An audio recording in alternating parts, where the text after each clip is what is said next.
I found the letter on a Monday, right after work, wedged between a Spectrum bill and a pizza flyer I'd normally toss without even looking. But this one had my name on it. Not typed like the others, handwritten in ballpoint, a little slanted, almost too careful, like someone was trying too hard to make it look real. The return address said Bank of Springfield, Missouri, which didn't make sense because I've never been to Missouri, never done business with that bank, never even Googled real estate there, and yet the envelope clearly stated, to the owner of the secondary property. And that owner was apparently me. I sat down right there on the floor just inside my apartment door, lights still off, shoes still on, and held the envelope in both hands like it might be warm, like it could maybe explain itself if I just gave it enough silence. I didn't open it right away. I just stared at the name, my name, printed in full, middle initial and all, and I had this sudden stupid thought that maybe someone had sent it to the wrong person on purpose. Like they knew I wouldn't fight back. I live in Reno, Nevada, in a decent one-bedroom apartment just off Keatska. Nothing fancy but mine and the way rentals ever are. I do remote accounting for a logistics firm that mostly deals with truckers and warehouse payrolls. My life is boring in the kind of way that used to feel safe, you know? Grocery runs on Saturdays, laundry every other Wednesday, an inbox that stays under 10 unread emails. That kind of safe. I don't miss payments. I don't ignore calls. I track my credit like a hawk, which is why that envelope felt like static in my hand. When I finally opened it, I expected a scam. I mean, I thought it would be one of those bait letters with typos and fake logos and promises about interest rates that don't exist. But it wasn't. It had my legal name, my Reno address, the last four digits of my social, and a reference to recent mortgage activity related to your residential asset in Jefferson County. That's Missouri. And the mortgage? 189,700. I checked my credit report before dinner. I always use the same service, and nothing fancy, but enough to spot anything weird. And sure enough, there it was. A hard inquiry from Bank of Springfield, dated the previous Wednesday. I stared at the screen like I could make the date change just by blinking. I hadn't applied for anything. Not a card, not a loan, not even a pre-approval. Maybe it was a glitch. Maybe someone fat-fingered an account number and accidentally sent it to me. I logged into the bank's website using the account reference printed at the bottom of the letter. No password needed for basic verification. And there it was again. My name, my birthday, my Reno address, all linked to an account that had already cleared the first round of approval. I didn't freak out, not really. I just stood up, got my keys, and drove to the closest Bank of America branch. They share back-end infrastructure sometimes. Parked in the lot for 30 full minutes, then finally called the listed customer service line from my car, handshaking slightly as I punched the number. "Hi, I'm calling about an account that I think was mistakenly opened in my name," I said. "I just got a letter and it says—" "Can I get your reference number, sir?" The rep interrupted, polite but robotic. I gave it. There was typing, then silence. "Sir, this is an active mortgage application. Are you calling to request a new card?" I don't remember what I said after that. I think I hung up in the middle of her sentence. I just sat there in the car staring out at the Target across the parking lot like maybe I'd stepped into someone else's Monday by mistake. Back at home, I didn't turn on the TV. I didn't check Slack. I didn't cook. I just stood in the hallway, still holding my keys, still wearing my shoes, and turned on the light by the door. The one I never use. I left it on all night not because I was scared exactly, but because something about the apartment didn't feel sealed anymore. You ever get that feeling, like someone opened a window in a room you didn't know had one? That was me, standing in my own home, knowing something had slipped in long before I noticed. And here's the part I can't shake, the thing I keep circling back to even days later. Why did it feel so familiar? Like this wasn't the first time someone else borrowed something of mine and hoped I wouldn't notice. The first thing I did the next morning, even before brushing my teeth or feeding the cat, was log into my Experian dashboard. I hadn't touched it in months, mostly because things had been so stable that I forgot what instability even looked like. But now it felt like a fire alarm I'd ignored for too long. The credit activity was real. Not just the Missouri mortgage pull, but two other inquiries I didn't recognize, one of them tied to an account flagged for manual verification. I dug deeper. Bank names, loan references, even a login attempt from a device in southern Nevada. Then something weird caught my eye. A Gmail address listed under known aliases. One I hadn't used since I was 24. Still finishing school, still thinking I needed a professional email just for resumes and LinkedIn connections. I stared at it for a long moment before it clicked. Back in 2018, during that awful year when we lost Uncle Rick and everyone was running around trying to find life insurance papers, I'd given Mom temporary access to that old inbox. Everything had been forwarded through there, family contacts, funeral updates, even the estate paperwork I helped her sort. Just for a week or two, I'd said, and I remember thinking, what's the harm? Yeah, right. But this wasn't a week or two, and that inbox hadn't stayed dormant. When I checked it, and I mean after resetting the password and running the recovery process through 3 outdated recovery numbers, I found 2 sent emails with attachments. One of them had a full loan application, the other had a copy of my ID scanned in from an old PDF I'd saved in a documents folder. I didn't scream. I didn't even say anything out loud. I just shut the laptop, stood up slowly, and made myself a coffee the way I always do. 2 scoops, splash of oat milk, same chipped mug I've used since 2016. I stood at the kitchen counter sipping it in total silence, letting the taste ground me before I did something dumb or irreversible. Then I grabbed my keys and drove out to Sparks. Now, I don't know how familiar you are with Reno suburbs, but Sparks is Sparks. Strip malls, cul-de-sacs, retirees walking dogs in the late afternoon, that kind of thing. My parents have lived in the same beige one-story off-Rock Boulevard since I was 15. They still keep the same mailbox, still have the flag that never stays up, and still park the old Chevy in the driveway because Dad doesn't trust garage door motors. I told them I was dropping off a piece of mail that got sent to my place. Mom seemed surprised to see me. Her face lit up like she was about to offer cookies or bring out a chair. But something about her eyes felt guarded, like she wasn't sure which version of me had shown up. I didn't sit down. I walked straight into the kitchen, and there it was. A manila folder labeled 2023 taxes, sitting half-tucked under a basket of bananas and a CVS receipt. It wasn't hidden, just lying there like it belonged. My name was on the cover, not their names, mine.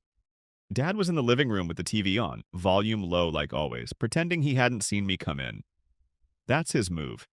Act like the world happens in the background, never in his lap. And then, as if it was the most natural thing in the world, Mom said, "We figured you'd know what to do." You always do. She said it like it was a compliment, like it was supposed to make me feel trusted or needed or some other manipulative flavor of useful.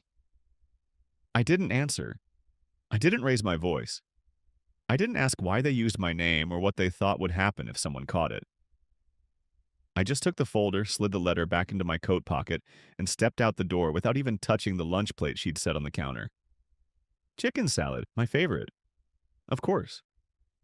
The weirdest part? Even the dog didn't follow me to the driveway. And maybe it's nothing. Maybe he's just old. Maybe everyone's tired.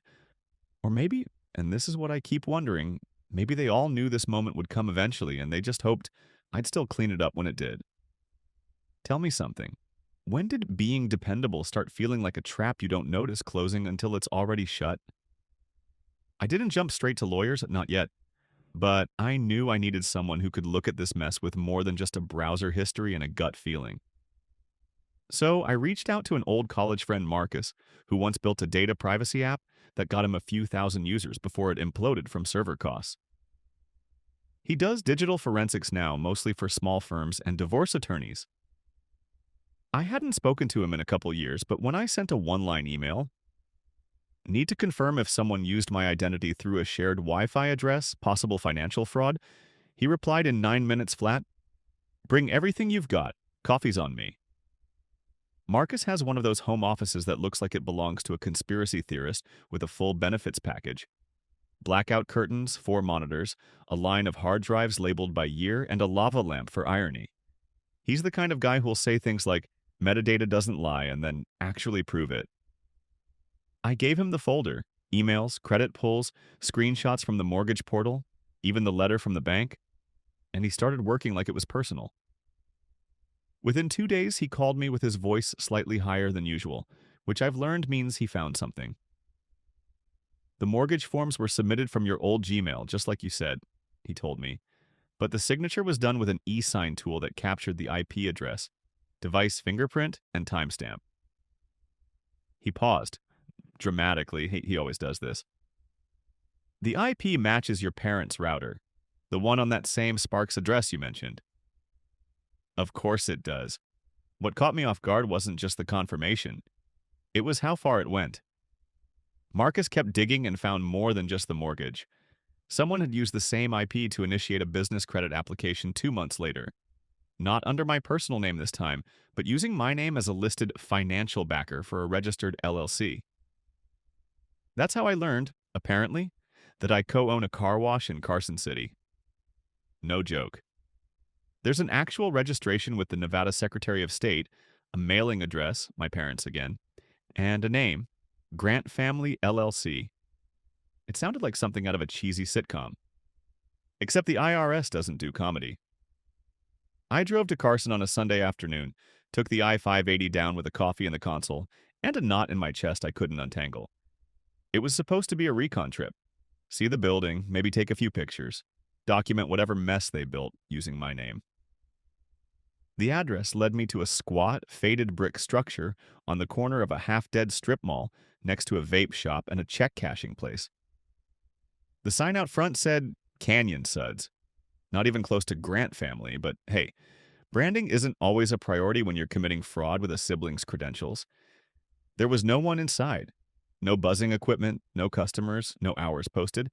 But there was a trailer parked at the back, like maybe someone had been staying there, and on the wall inside the front office, half covered by a crooked whiteboard, was a framed certificate. Celebrating the launch of Grant Family LLC, 2021. Signed by a name I didn't recognize. I took a photo, obviously. When I got back to Reno, I found a new envelope in my mailbox. This time from the IRS. Not a notice, not an audit, just a reminder that my business tax estimate for Q1 was overdue. $4,200. That's when I stopped calling this a misunderstanding. That's when the story stopped being something weird my parents did and became something else. I stood in my kitchen for a long time that night, just holding the letter and staring out the window like the answer might be out there somewhere, hidden between the hills or buried under the glow of the peppermill sign. And all I could think was, how long has this been going on? Not the fraud part, the assumption. That I'd keep carrying whatever they dropped. That no matter what they built in my name, I'd never burn the bridge behind them. But what happens when the person they're leaning on finally steps away? I didn't want to involve a lawyer, not really. I kept telling myself this was still salvageable, that maybe the IRS stuff was a glitch, maybe the car wash was some clerical screw-up, maybe, just maybe. There was a version of this where I didn't have to drag it all into the legal system and burn what little remained of the family rope. But when Marcus called and said the credit pulls were escalating, 2 new inquiries in 48 hours, one of them for a personal loan out of Salt Lake City, I stopped pretending. The law firm I went with wasn't anything flashy, just a compact little office in Midtown Reno, wedged between a used bookstore and a dentist's office. My lawyer's name was Heather, late 30s maybe, no-nonsense haircut, spoke in clipped but patient phrases like someone who'd spent way too many hours cleaning up other people's messes. She listened, nodded, took notes, asked a few direct questions, then pulled up the public records right there in front of me. I expected her to need time. She didn't. Within 10 minutes, we were looking at a full document set. Mortgage agreements, notarized forms, a guarantor page with my name on it in bold. And not just my name, my signature. Looks like you're listed as the primary guarantor for the Jefferson property, she said, tapping the screen. You're the reason this deal went through. I blinked. That's impossible. I never signed. Then I saw the date. October 12th, 2021. That was the day before Grandma's funeral. I was in Sacramento that whole week. I had the flight receipts, the hotel confirmations, a paper trail a mile long, and yet, right there on that form was my name in cursive, exactly the way I used to sign it back when I was too lazy to loop the T. My signature, there's something close enough that the bank didn't blink. I leaned back in my chair, heart thudding against my ribs in that slow, heavy way it does when adrenaline runs out and disbelief sets in. Heather tilted her head. Want me to request the security footage from the branch where this was processed? I nodded. It took 2 days. She got the footage direct from the bank, a dusty branch in East Reno I hadn't stepped foot in since high school, and we watched it together in a small conference room with a coffee machine that hadn't been cleaned properly since at least 2019. The camera angle wasn't great, a little grainy, but the timestamp was right.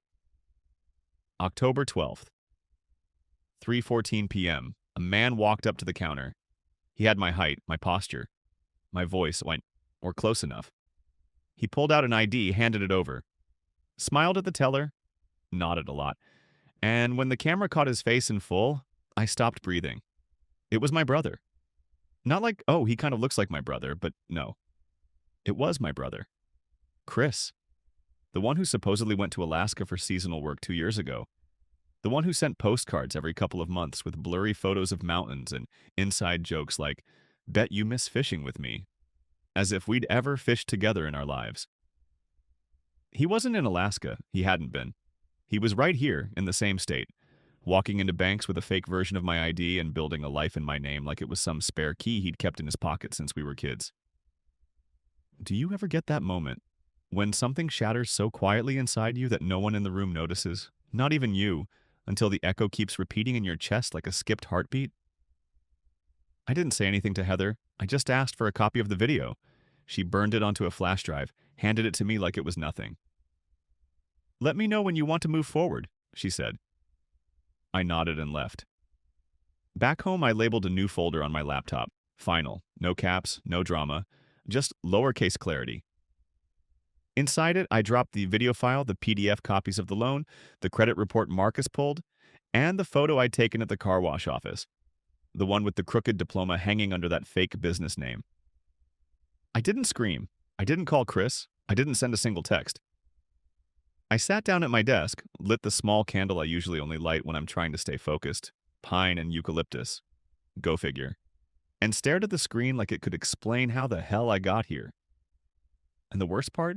The part that kept circling back like a dog to its own vomit? This wasn't some scam from a stranger. This wasn't some dark web identity theft from a guy in a hoodie halfway across the world. This was my own brother wearing my name like a borrowed coat, cutting himself a key to a future he decided I didn't need.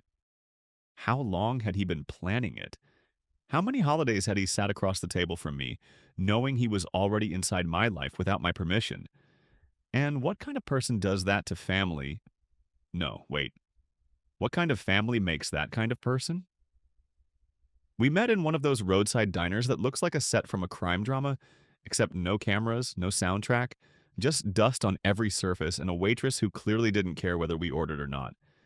It was off 395, halfway between where he pretended to live and where I stopped pretending to believe him, and I picked it specifically because it was loud enough to keep things neutral and empty enough that no one would care if one of us walked out early. He walked in wearing sunglasses indoors, classic Chris, and a jacket that still had a sale tag hanging loose from the armpit like he didn't even notice. He sat down across from me, arms on the table like we were about to talk about football or weekend plans, and I didn't wait for him to start. I just looked him straight in the eye and said, I know it was you. That's it. Nothing else. No build-up, no list of evidence. Just those 6 words. And you know what he did? He laughed. Like I was joking, like we were kids again, and I'd caught him stealing my Halloween candy, and he was just waiting for me to get over it. Then his face dropped, and he leaned in a little too close and said, Come on, don't do this. Don't blow it all up. Think about Mom and Dad. That right there? That's the moment I realized I'd never get an apology. Not from him, not from them. I wasn't part of the story they were telling themselves. I was just a detail they had to manage. So I stood up, dropped a flash drive on the table, the one with the bank footage, the loan documents, the IP logs, and walked out without saying another word. No threats, no scene. Just the cold weight of someone who stopped being afraid of being seen as the bad guy. By the end of the week, I filed a formal complaint with the Reno PD. Fraud, identity theft, financial impersonation. All of it backed by notarized records, screenshots, timestamps, and a timeline that wrapped around every lie like a bow. I gave them everything. I didn't hide behind privacy or family shame. I put my name on it, proudly. You want to know the wild part? The moment I did that, the moment I crossed that line from son to plaintiff, my phone lit up like Christmas. Missed calls, voicemails, texts from numbers I hadn't seen since 2019. Don't you think you're overreacting? You've always been too rigid about things. Can't you just fix it quietly?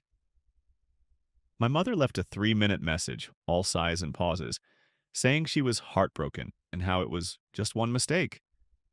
My dad didn't say much except, "You know how hard it's been," which was his way of saying, "We didn't mean to, but we needed to." I didn't call them back. Instead, I opened every single shared account, cell phone plans, Spotify family subscription, even my sister's old student loan account, where I'd been listed as a backup contact, and revoked every link. I canceled the autopay on their utility bills, pulled my name from their car insurance, cut the emergency contact status at my old pharmacy, even the damn Netflix account. Yeah, I shut that down too. They'd been using my password for 8 years. 8. That night, after clearing the last account, I sat in bed with my laptop open, ready to shut down my work email for the weekend, and that's when I saw it. A flagged internal message from HR. Subject line: Request for tax verification, urgent. Someone had tried to contact my employer about my 2022 filings. They asked if I was still employed, if I received any bonuses, if I had financial discrepancies flagged by the IRS. I stared at the screen so long my eyes blurred. No name on the request, just a general email and a poorly redacted form. But I knew. I knew. They weren't just using my name. They were still trying to own it. And it hit me. I wasn't just cleaning up a mess. I was scrubbing out fingerprints from a house I didn't invite them into in the first place. So I poured a whiskey, the good one I usually save for birthdays, and took a long sip while I dragged every family-related file on my desktop into a single folder, renamed it Ashes, and backed it up to a drive I'd never plug into a shared network again.